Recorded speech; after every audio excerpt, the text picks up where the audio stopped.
नमस्कार दोस्तों।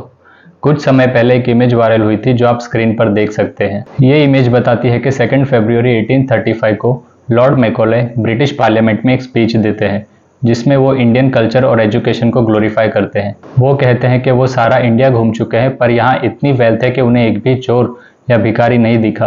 लोगों की हाई मोरल वैल्यूज को देखकर ऐसा लगता है कि जब तक वो इंडिया की स्पिरिचुअल और कल्चरल हेरिटेज को तोड़ नहीं देते, जो कि इंडिया की मेन स्ट्रेंथ है, तब तक वो इंडिया को कभी कॉन्कर नहीं कर पाएंगे। वो इंडिया के पुराने एजुकेशन सिस्टम और कल्चर को रिप्लेस करने को कहते हैं, जिससे इंडियंस ऐसा सोचे कि जो भी फॉरेन है वो सब अच्छा है और यहाँ का पुराना एजुकेशन सिस्टम बेकार है। इससे इंडियंस अपना सेल्फ एस्टीम और कल्चरल रूट्स खो देंगे और वो बन जाएंगे जो ब्रिटिशर्स उन्हें बनाना चाहते हैं, और तभी ब्रिटिशर्स उन पर रूल और कंट्रोल कर पाएंगे।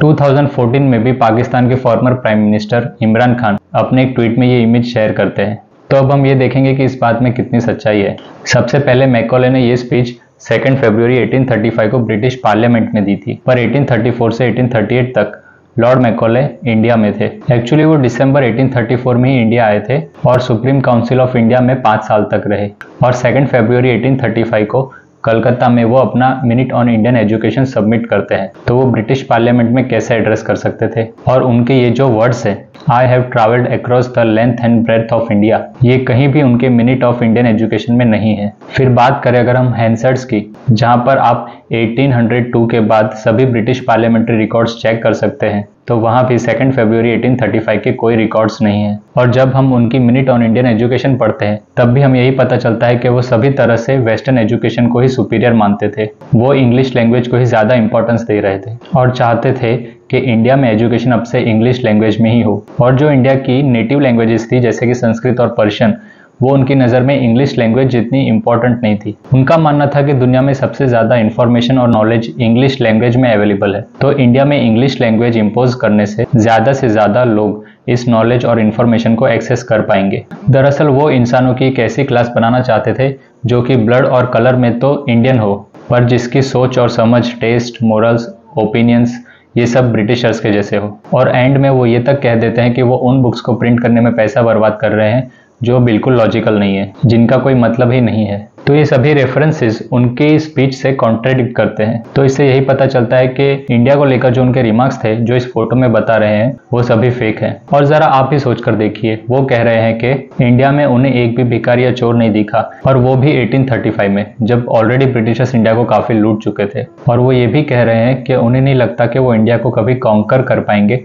जब तक वो इंडिया के कल्चरल रूट्स को नहीं तोड़ देते। जबकि 1835 तक तो east India company already India के कई रीजन्स पर राज कर रही थी। अब इसका मतलब ये भी नहीं है कि मैकॉले के इंटेंशंस इंडिया को लेकर बहुत ही अच्छे थे। आप देख ही चुके होंगे कि वो किस तरह से वेस्टर्न एजुकेशन को ही सुपीरियर मानते थे और ऐसी क्लास बनाना चाहते थे जो सिर्फ दिखने में इंडियन हो, लेकिन जिसकी सोच और समझ बिल्कुल ब्रिटिशर्स के जैसी हो। उनके ओपिनियन में इंडियंस को सिर्फ इंग्लिश लैंग्वेज में ही एजुकेशन प्रोवाइड करना चाहिए। और ऑफ कोर्स ये सब उनके अपने विचार्स थे, वो वही दोहरा रहे थे जो वेस्ट में और ब्रिटिशर्स के माइंड में इंडिया को लेकर जो ओपिनियन बन चुके थे। ऐसे ही एक सिमिलर फोटो भी सोशल मीडिया पे वायरल हुई थी जिसमें इंडिया की जगह अफ्रीका लिखा हुआ था। तो दोनों ही फोटो फेक है। ये तो बात हुई जो झूठ सोशल मीडिया पे चल रहा है।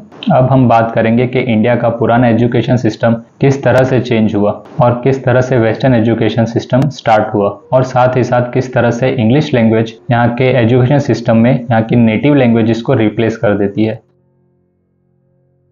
दोस्तों, आपने नालंदा यूनिवर्सिटी का नाम तो सुना ही होगा। हिस्टोरियंस का मानना है कि नालंदा यूनिवर्सिटी अपने टाइम की पहली रेसिडेंशियल यूनिवर्सिटी थी, जिसे गुप्ता एम्पायर के दौर में अराउंड 427 कॉमन एरा में बनवाया गया था, लगभग 1500 साल से भी पहले, और जो अभी बिहार के स्टेट में लोकेटेड है। अगर लिटरेरी रिकॉर्ड्स और इंस्क्रिप्शंस की माने तो नालंदा यूनिवर्सिटी 2100 साल से भी ज़्यादा पुरानी है। वहीं दूसरी और आर्कियोलॉजिकल एविडेंस की माने तो उससे ये पता चलता है कि नालंदा यूनिवर्सिटी 1200 BC में भी एग्जिस्ट करती थी, मतलब 3200 ईयर्स पहले। All India council of technical education का एक आर्टिकल ये बताता है कि यूनिवर्सिटी में 8 separate compounds, 10 temples, meditation halls, classrooms, lakes और पार्क्स भी थे। इसके साथ साथ 9 स्टोरी लाइब्रेरी भी थी। नालंदा यूनिवर्सिटी अपने वक्त की पहली यूनिवर्सिटी थी जहां स्टूडेंट्स के लिए रहने और सोने के लिए जगह भी थी, जिसे डॉर्मिटरीज कहा जाता था, जहां 10,000 स्टूडेंट्स और 2,000 प्रोफेसर्स रहा करते थे। यहाँ जापान, चाइना, तिब्बत,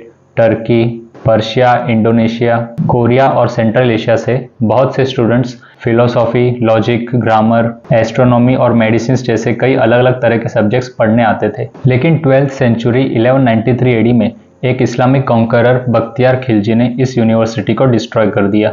यहाँ के मॉन्क्स को भी मार दिया और लाइब्रेरी को भी जला दिया। और ऐसा माना जाता है कि अराउंड 90 lakhs मैन्युस्क्रिप्ट्स 3 महीने तक कंटिन्यूस जलती रही। रिकॉर्ड्स के हिसाब से जब एक तिब्बतियन ट्रांसलेटर चैग लुत्सावा 1235 एडी में नालंदा आए थे, तब यूनिवर्सिटी का डिस्ट्रक्शन ऑलरेडी हो चुका था और सिर्फ 90 साल के एक टीचर राहुल श्रीभद्रा ही अपने 70 स्टूडेंट्स को पढ़ा रहे थे। और इसके बाद कुछ टर्किश सोल्जर्स भी यहाँ अटैक करते हैं, जिससे ये बाकी स्टूडेंट्स भी चले जाते हैं। रिकॉर्ड्स के हिसाब से चगल राजा यहाँ के लास्ट राजा थे जो इस यूनिवर्सिटी को एड और सपोर्ट प्रोवाइड करते थे। एक एस्टिमेट ये कहता है कि एंशिएंट इंडिया में 50 से ज़्यादा यूनिवर्सिटीज़ थी। उनमें से कुछ के नाम हैं तक्षशिला, नालंदा, विक्रमशिला, वालभी, ओदंतपुरी, मिथिला, तेल्हारा, शारदापीठ, टेम्पल यूनिवर्सिटी, पुष्पगिरी, सोमपुरा और विक्रमपुर यूनिवर्सिटी। तो दोस्तों, इंडिया हमेशा से ही वर्ल्ड में एजुकेशन में सबसे आगे और सबसे अलग था। जैसा कि आप जानते ही हैं कि पहले के ज़माने में इंडिया में गुरुकुल एजुकेशन सिस्टम हुआ करता था। गुरुकुल्स का मेंशन रामायण, महाभारत और उपनिषद में भी मिलता है। जैसे रामायण में गुरु वशिष्ठ का गुरुकुल और महाभारत में गुरु द्रोण का गुरुकुल। गुरु मतलब टीचर और कुल मतलब फैमिली या घर। कुल का एक और मतलब भी होता है लीनिएज या क्लैन। तो गुरुकुल का मतलब होता है लीनिएज या क्लैन ऑफ द गुरु। यहाँ स्टूडेंट्स जो थे वो अपने गुरु के घर या आश्रम में आकर रहते थे। वहाँ गुरु के साथ रहकर वो आश्रम के काम किया करते थे। यहाँ गुरु और शिष्य के बीच का रिश्ता बहुत ही पवित्र और गहरा माना जाता था। गुरुकुल में 8 से 12 साल की उम्र से बड़े सभी बच्चों को शिक्षा दी जाती थी और 25 साल की उम्र तक सभी शिष्यों को अनमैरिड और सेलिब्रेट रहना होता था। और शिक्षा खत्म होने पर और गुरुकुल से जाने से पहले शिष्य अपने गुरु को एक guru dakshina as a token of respect दिया करता था। गुरुकुल में students politeness, self discipline, spirituality और बहुत कुछ सीखते थे। गुरुकुल में स्टूडेंट्स को किसी जॉब के लिए नहीं बल्कि लाइफ के लिए प्रिपेयर किया जाता था और लर्निंग सिर्फ एकेडमिक सब्जेक्ट्स तक ही लिमिटेड नहीं थी। गुरुकुल एजुकेशन सिस्टम में ट्रेडिशनल मेथड्स जैसे कि लर्निंग और टीचिंग सिर्फ इन्हीं का इस्तेमाल नहीं होता था, बल्कि यहाँ प्रैक्टिकल लर्निंग, नेचुरल लर्निंग और एक्सपीरियंशियल लर्निंग होती थी। जहाँ एक तरफ अभी का एजुकेशन सिस्टम सिर्फ 4 दीवारों तक ही सीमित है, गुरुकुल में नेचुरल एनवायरनमेंट में एजुकेशन होता था। गुरुकुल्स के दरवाजे चाहे कोई अमीर हो या गरीब सबके लिए खुले रहते थे और यहाँ स्टूडेंट्स का ओवरऑल कैरेक्टर डेवलपमेंट किया जाता था। वैदिक पीरियड में मैत्रेयी, विश्वम्भरा, अपाला, गर्गी और लोपमुद्रा जैसी कई वीमन स्कॉलर्स के नाम भी हमें मिलते हैं। यहाँ astronomy, philosophy, mathematics, science, study of laws, Brahmanas, Arthashastra, Ayurveda, धनुर्विद्या, उपनिषद, पुराण्स, वेदास और वेदांग्स पढ़ाए जाते थे। इसके सिवा म्यूजिक और पॉटरी जैसी स्किल्स भी सिखाई जाती थी। गुरुकुल्स को राजा और जो रॉयल फैमिलीज होती थी उनकी तरफ से फंडिंग और डोनेशन मिलता था। तो वैदिक पीरियड से 18th सेंचुरी तक इसी तरह से एजुकेशन प्रोवाइड किया जाता था। बात करते हैं 1830 की। बंगाल गवर्नमेंट विलियम एडम को नेटिव एजुकेशन पर एक सेंसस और एनालिसिस करने को अपॉइंट करती है। इस रिपोर्ट के मुताबिक 1830 में सिर्फ बिहार और बंगाल में ही 1 लाख से ज़्यादा स्कूल्स थे। मतलब हर एक गांव के लिए एक स्कूल, और अगर गांव बड़ा हुआ तो 1 से ज़्यादा स्कूल। बॉम्बे, मद्रास और पंजाब में भी ऐसा ही कुछ था। हालांकि ये जानना भी ज़रूरी होगा कि उनकी नज़र में पाठशालास, गुरुकुल्स और मदरसा ये सभी स्कूल्स की कैटेगरीज में आते थे, जो बहुत ही वीक ट्रांसलेशन है इन सब इंस्टीट्यूशंस का। वो अपनी रिपोर्ट में ये भी बताते हैं कि एजुकेशनल कंटेंट और स्कूल के अटेंडेंस के मामले में इंडिया की सिचुएशन इंग्लैंड से कई ज़्यादा बेहतर है।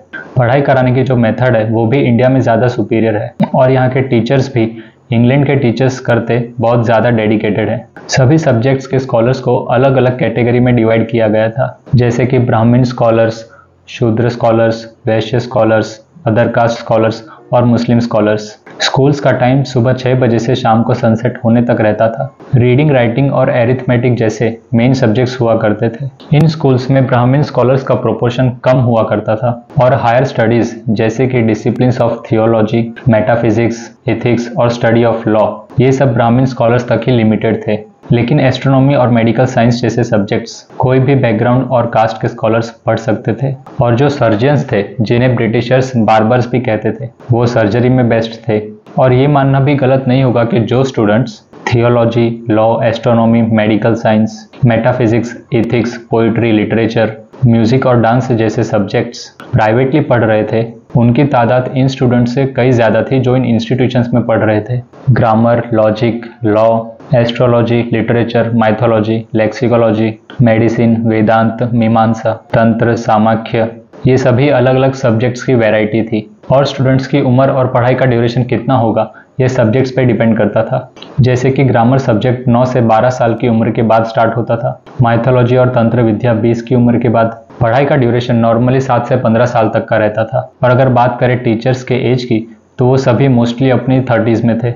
हालांकि जो टेक्नोलॉजी, आर्ट्स और क्राफ्ट्स उस वक्त इंडिया में एग्जिस्ट करते थे उनके बारे में इस रिपोर्ट में कुछ रेफरेंस था ही नहीं। म्यूजिक और डांस की ट्रेनिंग का भी बहुत कम रेफरेंस मिलता है। पर जैसे जैसे इंडिया में कॉलोनाइजेशन बढ़ता रहा वैसे वैसे ही इंडिया में गुरुकुल्स खत्म होते गए। कार्ल मार्क्स भी 1853 की अपनी एक राइटिंग में ये लिखते हैं कि इंग्लैंड को इंडिया में अपने 2 मिशन पूरे करने होंगे। पहला, पुरानी एशियाटिक सोसाइटी का डिस्ट्रक्शन और दूसरा, एशिया में वेस्टर्न सोसाइटी को एस्टेब्लिश करना। ब्रिटिश गवर्नमेंट भी ये समझ ही गई थी कि इंडिया पे रूल करने के लिए उन्हें इंडिया के एजुकेशन सिस्टम और कल्चर को डिस्ट्रक्ट करना पड़ेगा। और दूसरा, उन्हें ऐसे लोग चाहिए थे जो मॉडर्न टेक्निक्स और स्किल्स में एक्सपर्ट हो और जो ब्रिटिश कल्चर और वैल्यूज को स्प्रेड कर सके और जो साथ में ब्रिटिश एम्पायर से भी लॉयल रहे। तो शुरुआती दौर में एजुकेशन को मोक्ष या एनलाइटनमेंट अचीव करने का एक मेथड समझा जाता था और एजुकेशन सभी के लिए ओपन हुआ करता था। फिर बाद में एजुकेशन वर्ण के बेसिस पे दिया जाने लगा, मतलब इस बेसिस पे कि इंसान का सोसाइटी में रोल क्या है, वो क्या काम करेगा।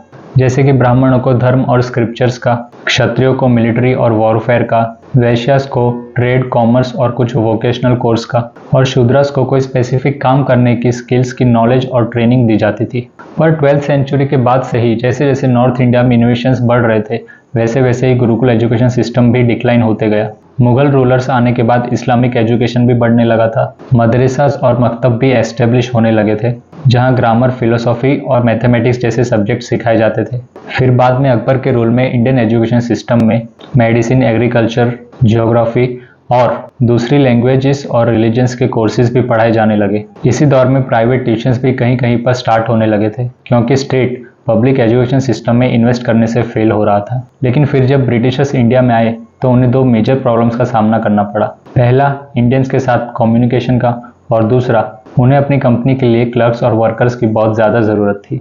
उन्हें ऐसे लोग चाहिए थे जो सिर्फ ऑर्डर्स फॉलो करें और ज़्यादा क्वेश्चन ना करें क्योंकि कंपनी में टॉप लेवल पर तो वो खुद ब्रिटिशर्स ही थे, पर मिडल और बॉटम लेवल के लिए उन्हें इंडियंस की ज़्यादा ज़रूरत थी। इंडियन लेबर्स ज़्यादा इजीली अवेलेबल हो जाते, वहीं अगर वो दूसरी और इंग्लैंड से लेबर लाते तो उन्हें बहुत एक्सपेंसिव पड़ता। तो इसी दौरान अर्ली 19th सेंचुरी 1813 में UK parliament east India company act, जिसे चार्टर एक्ट भी कहा जाता है, वो पास करती है। ये एक्ट आने के बाद ईस्ट इंडिया कंपनी की ये रिस्पॉन्सिबिलिटी हो जाती है कि वो कंपनी की कॉर्पोरेट एक्टिविटीज़ के साथ साथ इंडियंस को एजुकेशन भी प्रोवाइड करे। और इसी के चलते 1813 से 1857 तक कंपनी ने बहुत से स्कूल्स और कॉलेजेस ओपन किए जिसने इंग्लिश एजुकेशन सिस्टम को इंडिया में स्टार्ट किया। हालांकि 1813 के पहले भी कुछ मिशनरीज और रिलीजियस ग्रुप्स इंडियंस को अनऑफिशियली एजुकेशन प्रोवाइड करते थे, पर इस एक्ट के बाद ही English education system officially introduce होता है इंडिया में।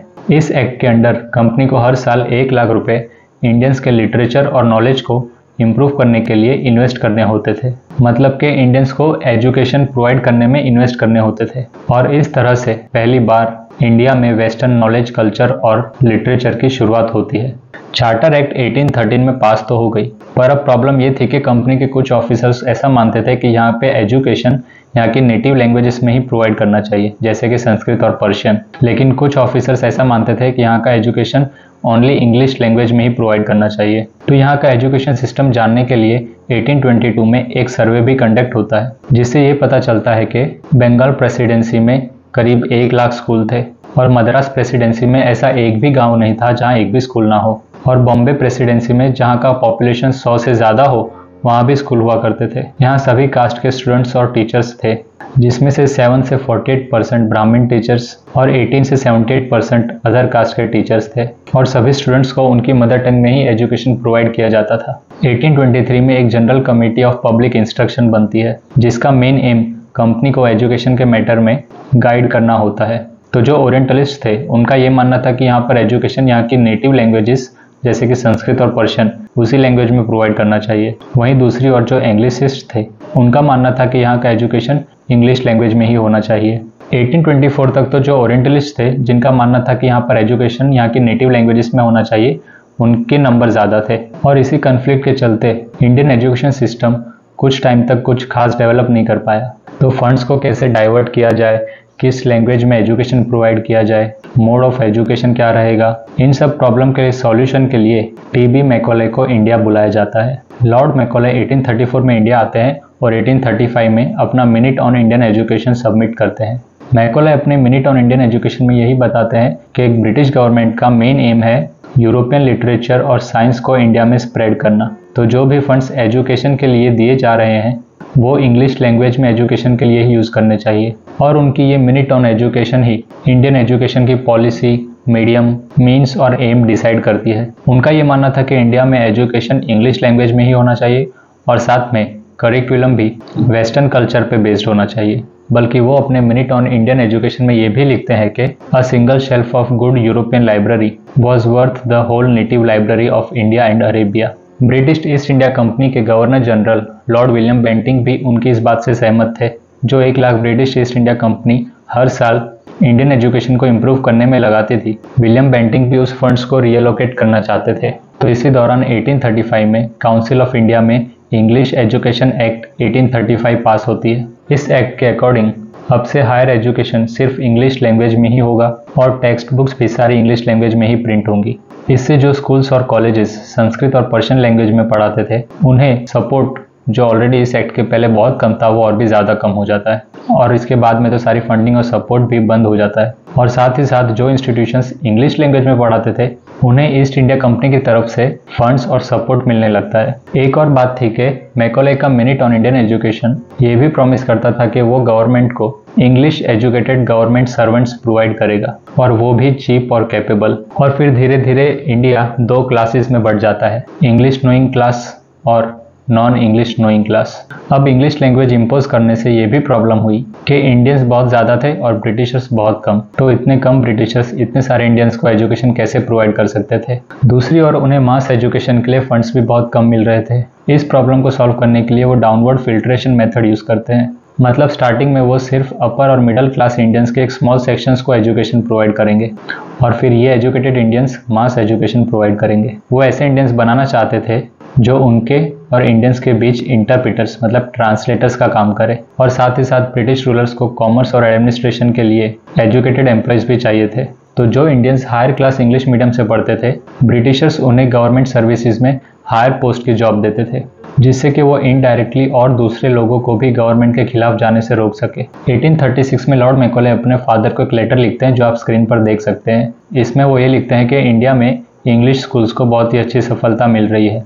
बंगाल के एक सिंगल टाउन हुगली में ही 1400 से ज़्यादा लड़के इंग्लिश सीख रहे हैं, बल्कि हिंदूस पर तो इसका असर बहुत ही अच्छा हो रहा है। जो भी हिंदू एक बार इंग्लिश पढ़ रहा है वो अपने धर्म से जुड़ा नहीं रह पाता। फिर लास्ट में वो ये कहते हैं कि उनका ऐसा मानना है कि अगर उनका ये एजुकेशन सिस्टम ही कंटिन्यू रहता है तो 30 साल के बाद बंगाल में रिस्पेक्टेबल क्लासेस में एक भी आइडोलेटर मतलब मूर्ति पूजा करने वाला नहीं मिलेगा। मैकॉले की स्ट्रेटेजी ये भी थी कि किसी भी तरह से इंडिया में से संस्कृत और पर्शियन लैंग्वेजेस को हटा दिया जाए।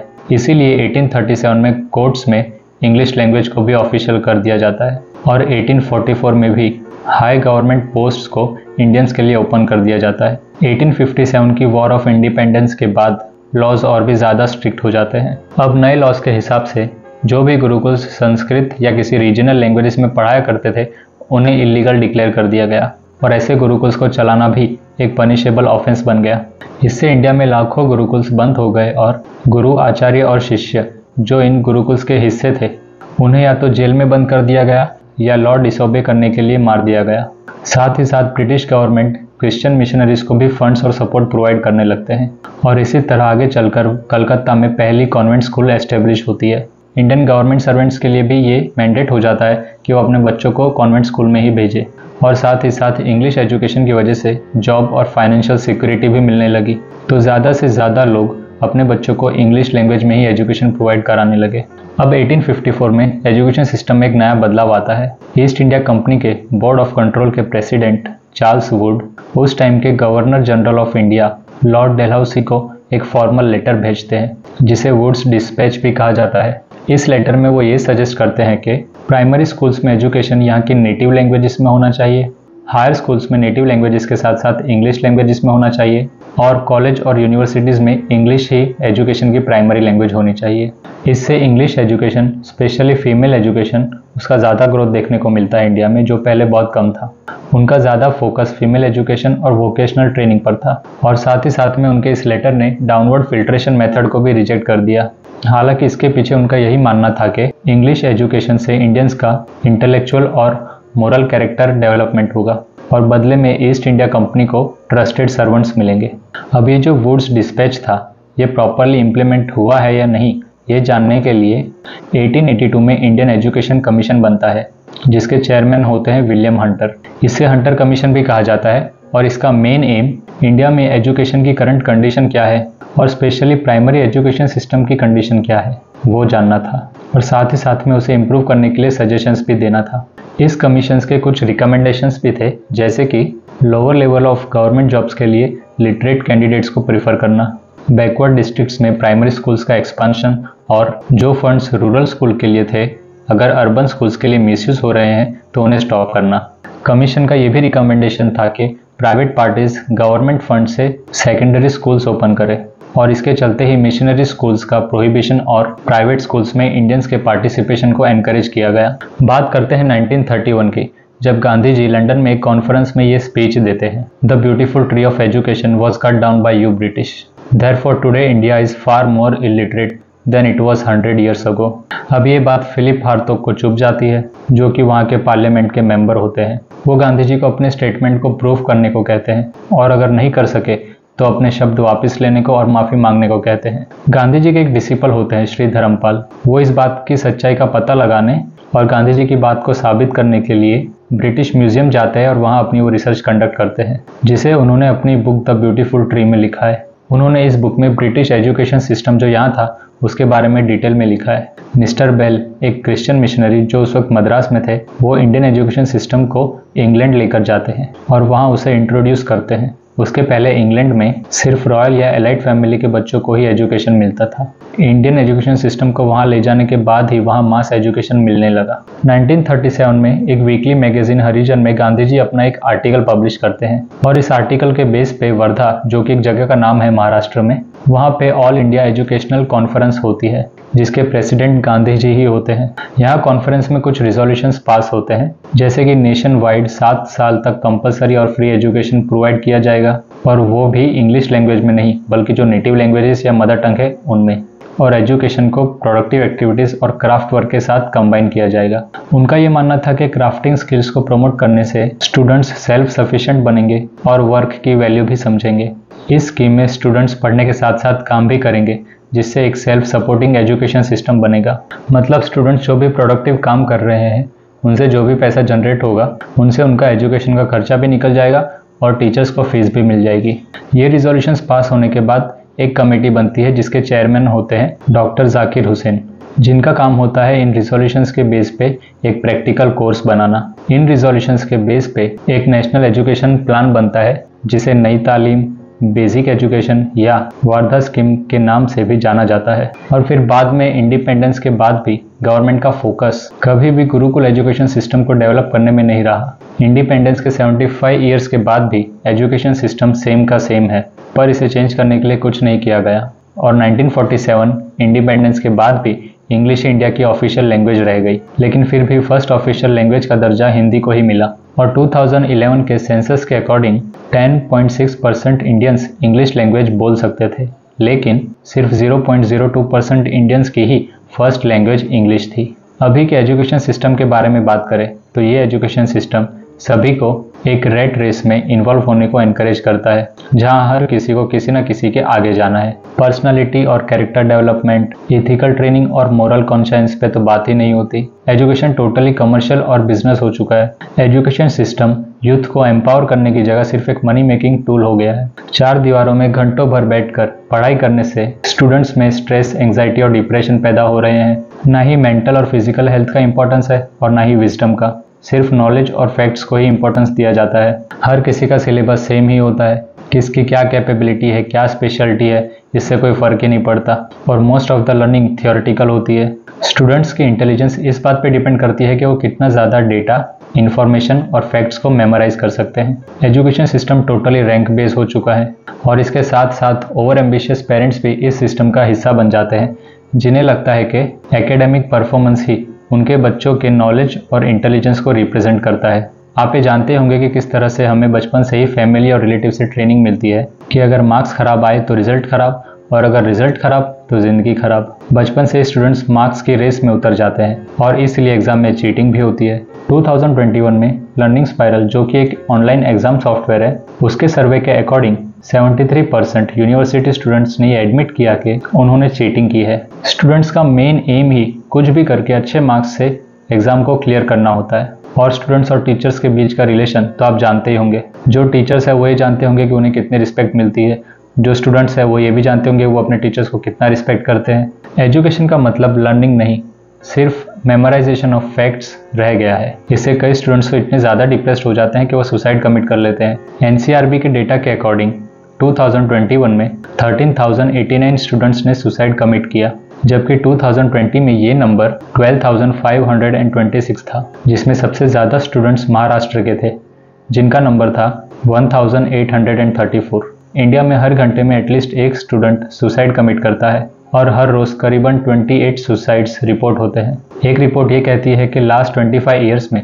सबसे ज़्यादा सुसाइड्स ईयर 2019 में हुए थे, जिनका नंबर था 10,335। 1995 से 2019 तक इंडिया में 1.7 लाख से ज़्यादा स्टूडेंट्स सुसाइड कमिट कर चुके हैं। एक स्टडी तो ये भी बताती है कि वर्ल्ड में सबसे ज़्यादा सुसाइड्स इंडिया में ही होते हैं और उनमें भी सबसे ज़्यादा सुसाइड्स 15 से 29 की बीच की उम्र के लोग करते हैं। इसके बाद भी एजुकेशन सिस्टम में कोई खास चेंजेस देखने को नहीं मिले। प्रैक्टिकल एप्लीकेशन ऑफ नॉलेज से ज़्यादा थियोरेटिकल नॉलेज पे ध्यान दिया जाता है। अब थियोरेटिकल नॉलेज को प्रैक्टिकल एनवायरनमेंट में कैसे अप्लाई करना है, ये सिखाना भी तो एजुकेशन सिस्टम का ही काम होना चाहिए, बल्कि वो तो आपको थियोरेटिकल नॉलेज कंप्लीट होने पर एक डिग्री या सर्टिफिकेट आपके हाथ में थमा देगा। अब लैक ऑफ स्किल्स की वजह से इन ग्रेजुएट्स और पोस्ट ग्रेजुएट्स को जॉब भी नहीं मिलती है, और अगर मिलती भी है तो बहुत से लोग अपनी जॉब को लेकर डिससेटिस्फाइड रहते हैं या उन्हें रीजनेबल सैलरी भी नहीं मिलती है। वर्ल्ड इकोनॉमिक रिफॉर्म के मुताबिक इंडिया में 13 मिलियन लोग जो हर साल जॉब ज्वाइन करते हैं। हर 4 मैनेजमेंट प्रोफेशनल में से सिर्फ एक,